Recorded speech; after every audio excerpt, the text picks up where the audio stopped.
progressive government of Israel.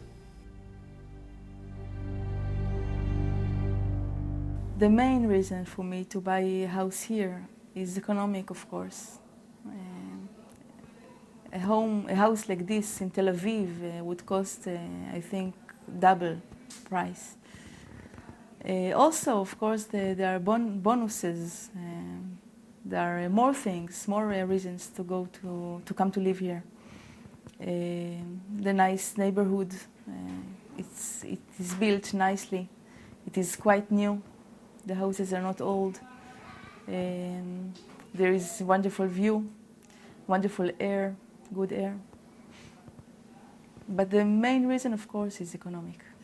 The government also gives incentives in very good conditions for people who buy houses in the settlements. Most of the people, including my friends, including me a few years ago, as I said, are not aware of this fact, living in occupied territories, and even if they are aware, they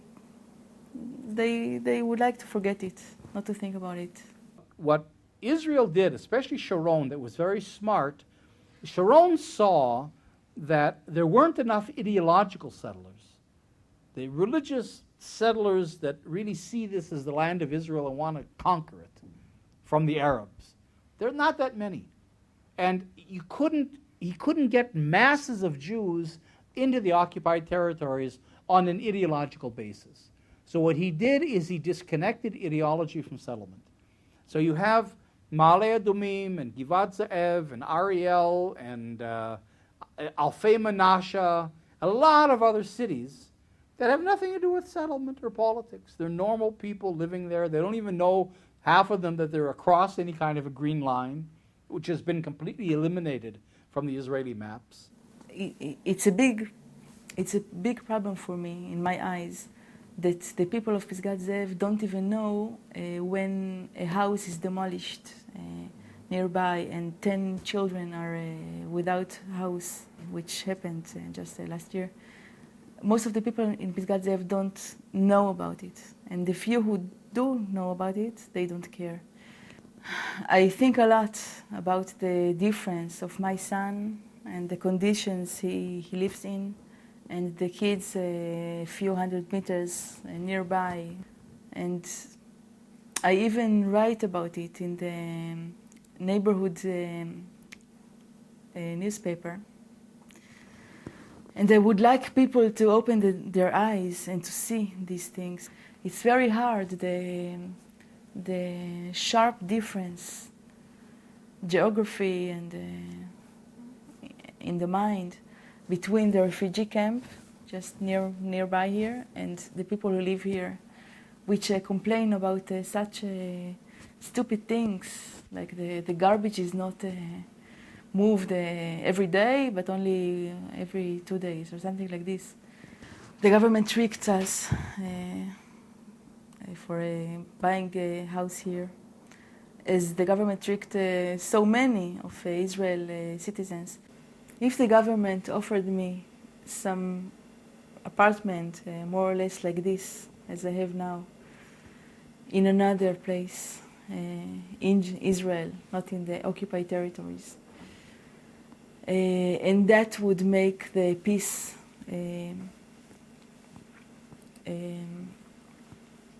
closer, I would leave tomorrow. According to the Israeli group Peace Now, the overwhelming majority of settlers, 80% of them, consider themselves to be economic settlers. But the other 20% are ideological, hardcore religious zealots. They are well armed and have no hesitation in using these arms.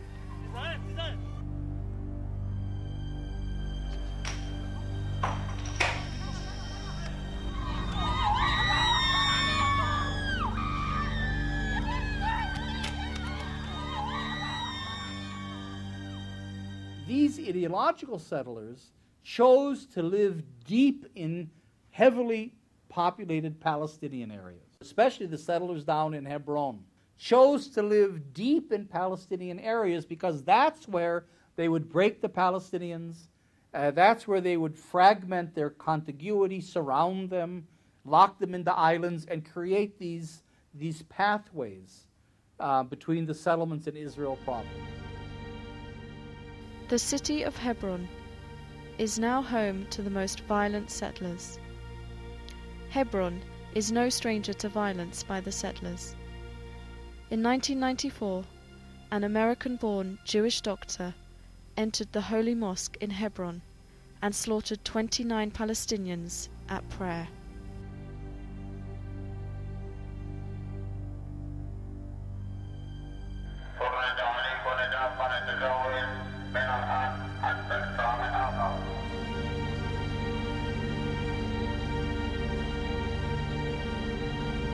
Today, Hebron is a city of 150,000 Palestinians under siege by 450 religious fanatics with an army to protect them.